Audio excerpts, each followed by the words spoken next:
इसे मैं फेंक देता हूँ बड़े भैया, आप चाहिए। मुनीम जी, चौराम प्रसाद की बेटी की शादी के लिए जेवर देने के लिए कहा था, भिजवा दिया? जी हाँ मालिक। शहर में रहकर यही बदतमीजी और ओछी हरकतें सीखी आपने? अपने से बड़ों का लिहाज करना नहीं आता आपको? किससे कह रहे हो तुम? आपसे कह रहा हूँ। औरत पैदा हुई है तो औरत की तरह रहना सीखिए। मीना,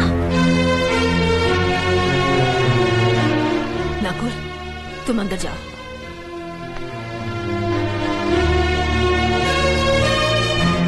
पागल हो गई हो तुम? औरत होकर एक मर्द पर हाथ उठाती हो? इतनी ऊंची घराने की बहू होकर ऐसी नीच हरकत, शर्म नहीं आई तुम्हें? कौन सा ऊंचा घराना? ये जहाँ सिर्फ एक आदमी राजा है और बाकी सब उसके गुलाम। मीना, चिल्लाइए मत। आप मेरी सास नहीं है। जिस तरह आप इस घर की बहू है वैसे मैं भी हूँ। बहू हो तो बहू की मर्यादा में रहो। मर्यादा की रस्सी में तो आप जैसी जाहिल और गवार औरतें बनती हैं। मुझ जैसी पढ़ी लिखी मॉडर्न जमाने की लड़की नहीं। Uneducated idiots. Excuse me. I am not an illiterate. I am a graduate from the University of Allahabad. I am aware of the modernization of women, but I have not forgotten my culture, my customs, my traditions and my values. And most of all, I'll never ever forget that I am an Indian woman. Modern जमाने की औरत भी औरत ही होती है। उसे भी मर्द ही ब्याह कर ले जाता है, मर्द को ब्याह कर वो नहीं ले जाती। जमाने ख्याल और लिबास बदल देते हैं, औरत की शरीर की बनावट नहीं। लोग तुम्हारे ख्याल की लड़कियों को लज्जत का सामान भले ही समझते हो, इज्जत के काबिल कोई नहीं समझता। इज्जत आज भी उन्हीं औरतों की होती है जिनकी आंखों में हया हो, लाज हो, शर्म हो। हम नहीं कहते कि तुम बंदिशों में रहो, लेकिन अपने दायरे की सीमा को मत भूलो। लड़की जब अपने माँ बाप के घर होती है तब उसके कांधों पर अपने ही घर की इज्जत का बोझ होता है, लेकिन जब वो बहू बनकर ससुराल जाती है तब उसके कांधों पर एक नहीं 2 परिवारों की इज्जत का बोझ होता है। आज जिस तरह तुमने नकुल को तमाचा मारा है, अगर उसी तरह उसका भी हाथ उठ जाता तो तुम्हारी क्या इज्जत रह जाती? कभी सोचा तुमने? क्या बात है मीना?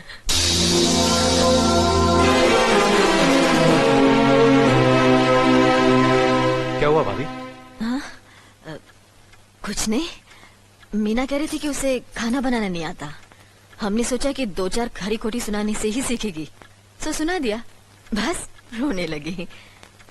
क्यों अर्जुन, हमें तुम्हारी बीवी को डांटने का भी हक नहीं? क्यों नहीं, आप हमारी भाभी माँ हैं।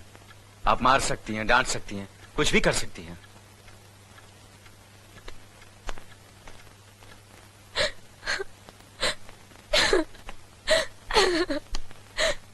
मैंने भूल की जो मैं लोगों के बीच आ गई। मेरी तो इस घर में कोई इज्जत ही नहीं है। जब देखो तो सब मेरी इंसल्ट करते रहते हैं। मैं कब से रो रही हूँ, तुम पूछ भी नहीं रहे हो कि मैं क्यों रो रही हूँ। बेकार हो रही है तो कौन पूछेगा? अच्छा, तो मैं तुम्हारे लिए और इस घर के लिए बेकार हो गई हूँ। अरे बेकार तो तुम हो गए अपने परिवार के बीच में रहकर। मैं कब से बोले जा रही हूँ और तुम हो के सुन ही नहीं रहे हो। इंसान की चीख सुनकर लोग शुभ अशुभ का विचार करते हैं, लेकिन जब मेंढकी को जुकाम होता है उसकी चीख की कोई परवाह नहीं करता। ये मत भूलो कि जब मेंढकी चिल्लाती है तो आंधी और तूफान आते हैं। आंधी और तूफान आएंगे तो उसका नतीजा तुम्हें ही भुगतना पड़ेगा। तो फिर ठीक है, अब मैं तुम्हारे साथ तब भी रहूंगी जब तुम मेरे साथ मेरे डैडी के घर रहोगे।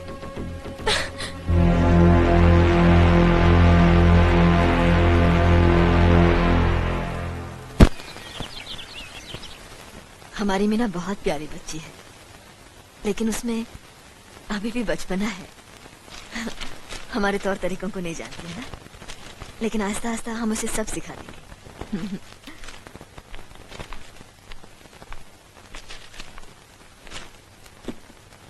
बड़े भैया, ये अपने घर जाना चाहती है। जाना भी चाहिए। 4-5 महीने हो गए, मायके की याद भी आती होगी इसे। और अर्जुन, तुम्हारे ससुर जी तुम्हें कई बार बुला चुके हैं, तुम भी कुछ दिनों के लिए हो आओ, तुम्हारा मन भी बहल जाएगा। अगर ये वापस लौटने के लिए जा रही होती तो मैं जरूर जाता, मगर ये तो हमेशा के लिए इस घर से जा रही है। कैसी बातें कर रहे हो?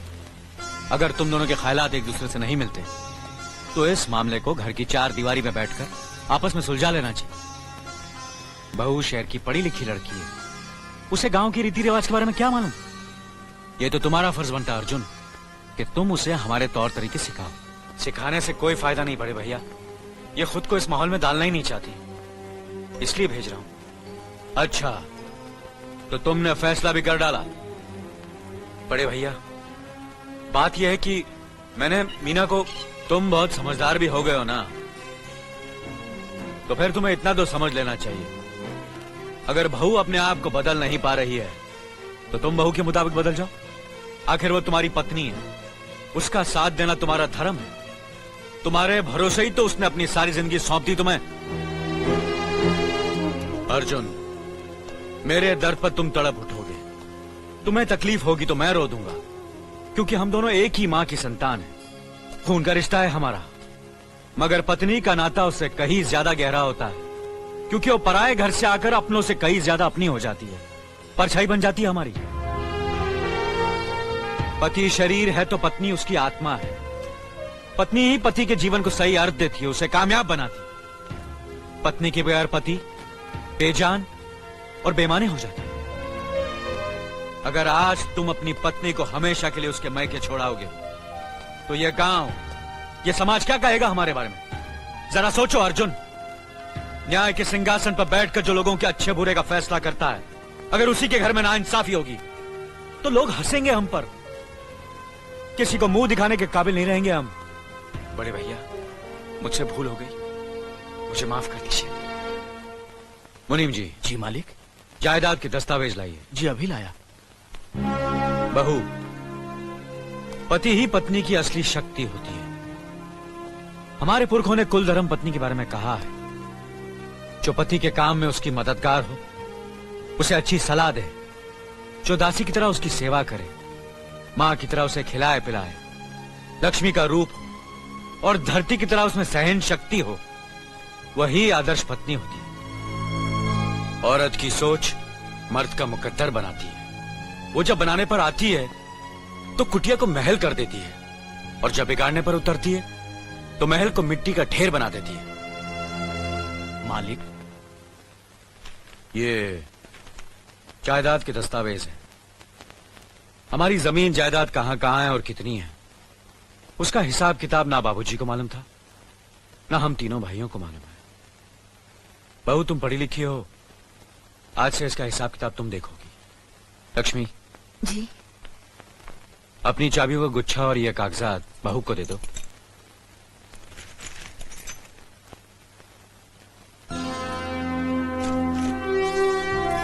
आज से तुम इस घर की मालकिन हो।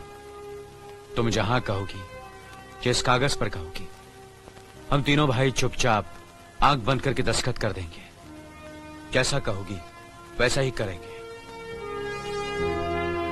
बस एक ही विनती है बहू, हम तीनों भाइयों को अलग करने का ख्याल अपने मन में कभी आने मत देना।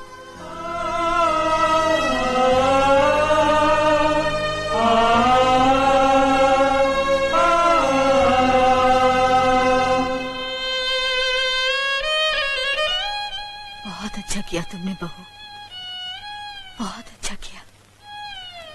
इनकी आंखों में आंसू देखने की हमने सपने में भी उम्मीद नहीं की थी, लेकिन तुमने हमें दिखा दिया। बहुत अच्छा किया तुमने, बहुत अच्छा किया।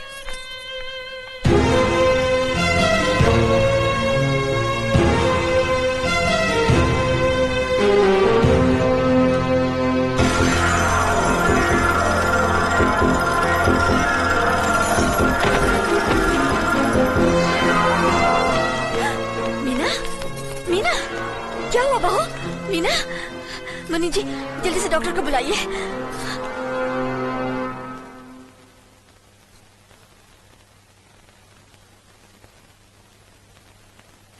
घबराने की कोई बात नहीं, ये माँ बनने वाली है।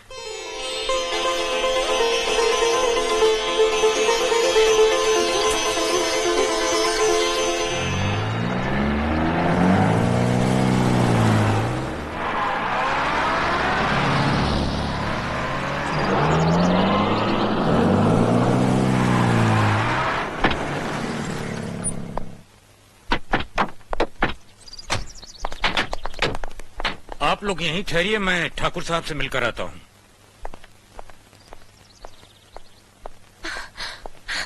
डैडी, डैडी, कैसी हो बेटी?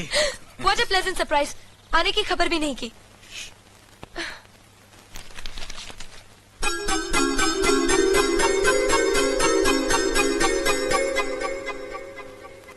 ठाकुर साहब, पाए लागू। समधी जी, आप अचानक यहाँ कैसे? तशरीफ रखिए, बैठिए ना।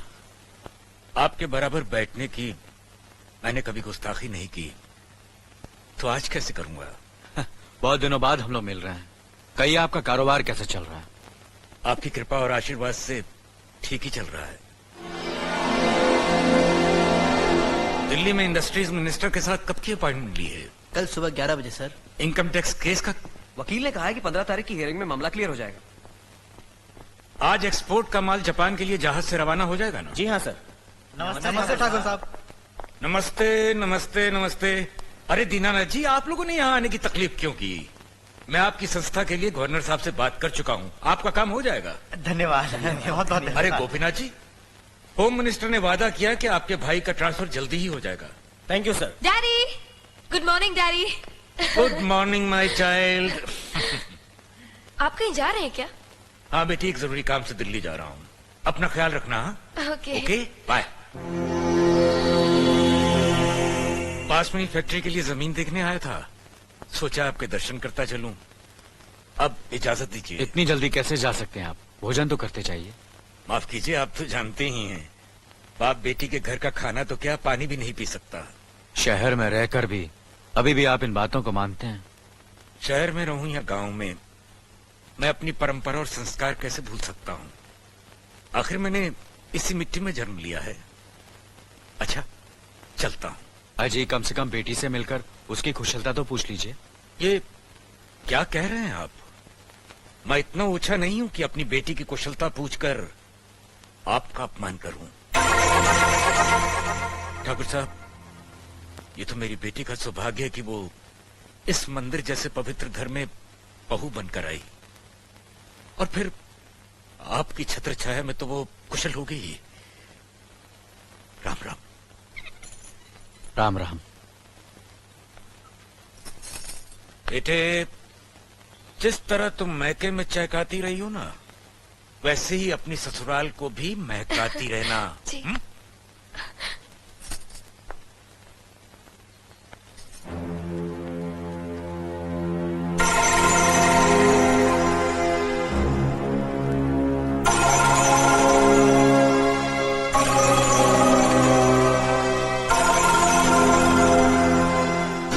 आप तो उम्र में बड़े हैं ना, किससे किस तरह की बात की जाती है, इतनी तमीज तो आपको आनी चाहिए।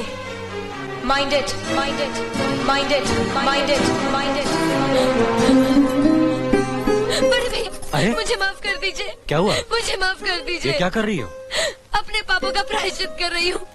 मैंने आप जैसे देवता का अपमान किया है, आपका दिल दुखा है, मुझे माफ कर दीजिए बड़े भैया, मुझे माफ कर दीजिए, मुझे माफ कर दीजिए, लक्ष्मी, मुझे माफ कर दीजिए बड़े भैया, बड़े भैया मुझे माफ कर दीजिए, मुझ पर तरस खाकर मुझे माफ मीना, कर दीजिए बड़े चलो भैया। उठो, तुम्हें ऐसे नहीं बैठना चाहिए, मुझे माफ इससे बच्चे पर असर पड़ेगा बेटे। मैं आपकी भी दोषी हूँ दीदी। आपने जेठानी की जगह माँ बनकर मेरी गलतियों को बर्दाश्त किया, और मैं अभागन आपकी बेटी न बन सकी। मुझे माफ कर दीजिए दीदी, मुझे माफ कर दीजिए। अब चुप भी हो जा। तो हमने कब तुम्हारी बात का बुरा माना? हाँ, पगली, रोते नहीं।